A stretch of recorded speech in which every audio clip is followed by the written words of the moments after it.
In last week's episode, we talked all about meeting your basic needs and how it helps you self-actualize or work towards your dream self and goals. But you can't just meet your basic needs as a way to survive and thrive in this world. We also need to do things that make us feel joyful or that help bring us back to the present moment. And that's what we're going to talk about today. Hello, beautiful souls, and welcome to a new episode of the Mini Amira Show, where we talk all about emotional wellness. I'm your host, Amira Sookram, and the author of the Guilt-Free Goals book. And today we're going to be talking all about anchors. Anchors are tools that we can lean on to help us reduce stress, relieve anxiety, and also bring us out of disassociative states into the present moment. So it's really about grounding into this moment and feeling mindful. There are so many ways that you can practice mindfulness and grounding to bring you back to the present moment. But today I want to highlight 10 things that I wrote about in my upcoming book, Feelings-Based Living, which are 10 anchors that I think are really helpful for sitting with and processing your emotions in unique ways. I think yoga, meditation, going for walks, grounding in nature, they're all really important to being mindful. And I think that in terms of bringing us back to emotional wellness, they may not be accessible for everyone. For myself personally, I used to find it really hard to sit with the standard idea of meditation where you close your eyes and you're sitting with yourself. And when you've had like a traumatic past or trauma from your childhood, it can be really hard to even just close your eyes and be in this space of darkness because your nervous system can get really frazzled and overexcited, as a horrible way to put it. And I think we have to be mindful on this emotional wellness journey and in feelings-based living to really bring anchors in that help us feel grounded. Because some of the most popular grounding techniques or mindfulness techniques may not actually be grounding for you. As I go through this checklist, just be mindful for yourself about what things you're drawn to, what you'd be open to trying, and what you already like doing. And then keep it in mind because I want you to create a mental or actual physical menu of items that help you feel grounded. And from your menu, I want you to practice bringing these items into your everyday or weekly life. We don't just have to work on our nervous systems when we're feeling frazzled, right? We can do it in a preventative way.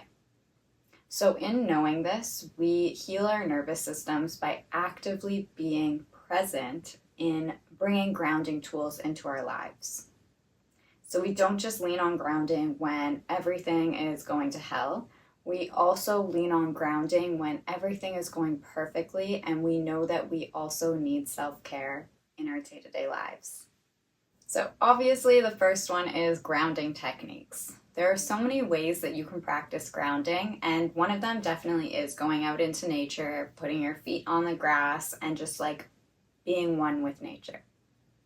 Personally, I hate the feeling of grass on my feet, so this is something that I've always like shied away from, and I'd prefer to just like be in like earth runners or grounded sandals or just sitting outside or being inside and looking out at nature. Another way I do this is by having a bunch of plants in my room so that even in the winter, I see this green, I see these earth tones, and I feel grounded. We can also practice grounding by visualizing like a red ball of light or a white ball of light around us that's helping us connect to this earth. Another thing that I really love doing is imagining like roots growing from my feet into like maybe around my room and then out the door and out the cracks of the door and into the earth.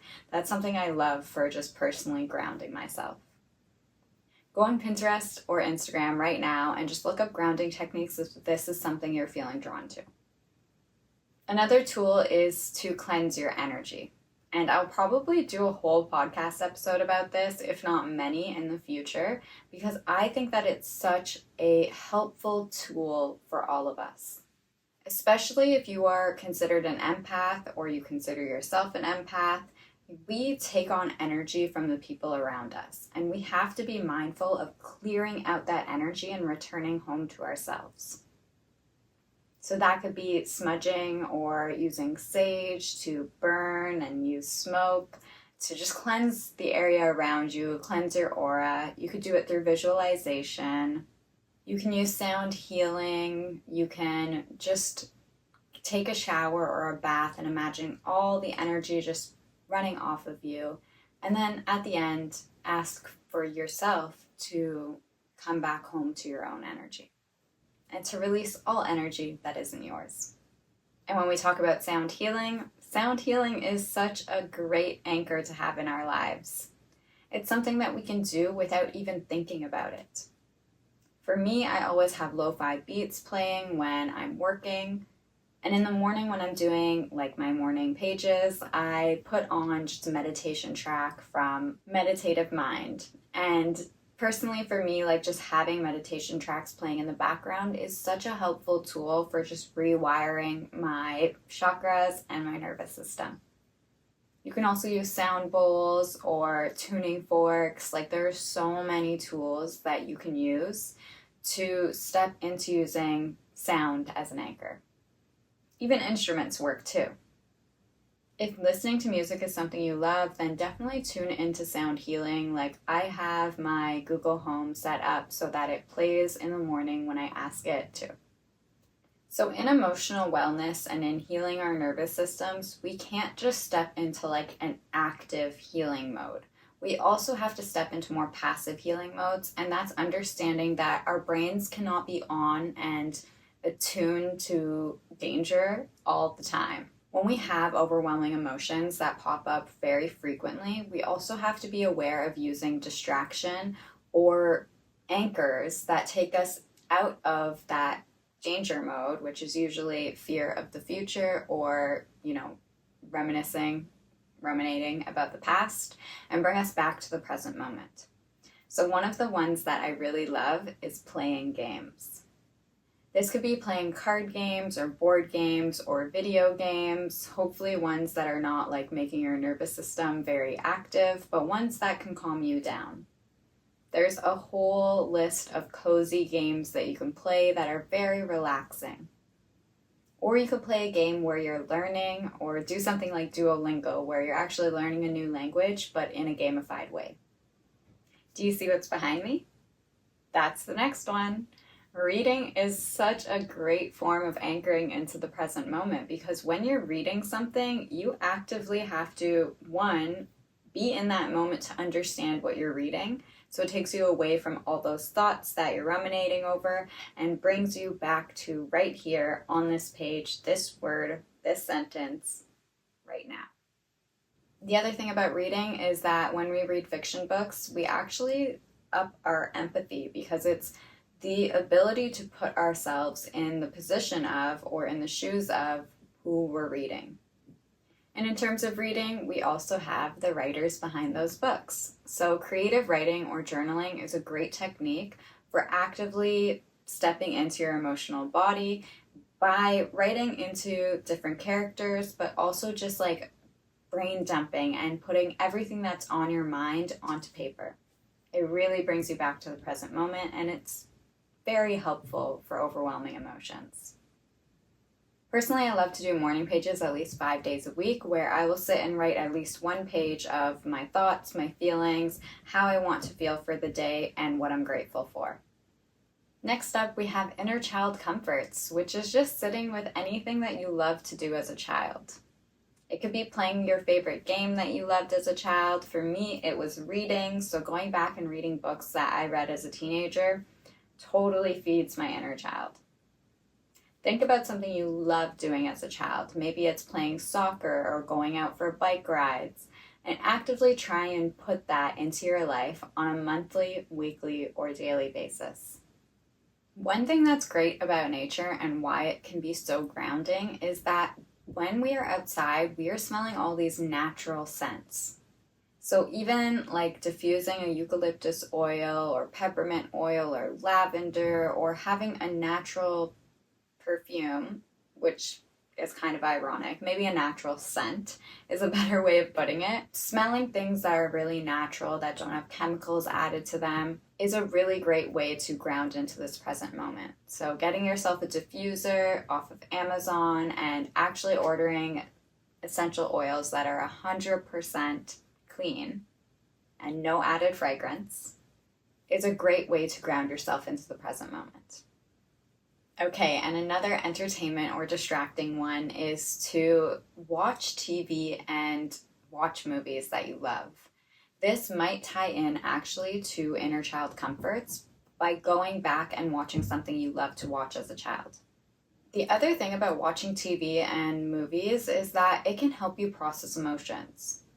You might not want to process your emotions around a heartbreak, and then you watch something where maybe there's some relationship that triggers like that wound in you, and all of a sudden you're crying about this movie and about this couple on TV, and those tears you're releasing are actually really helpful for you processing your emotions. But you don't have to actively go into watching TV and movies with the idea that we're doing it to process emotions. It kind of just happens naturally, and that's what I love about it being such a great anchor that we can lean on. And also, when we're feeling sad, we might be more likely to want to re-watch shows because we don't really want like the newness of a show we haven't seen. We don't want to have unexpected emotional reactions when we're already dealing with so much emotionally. So rewatching TV can actually be a great way to have an anchor for yourself that is so, so comforting. So if you want to rewatch Dragon Ball Z or like Pingu, something from your childhood, highly recommend doing it. I'm aging myself there.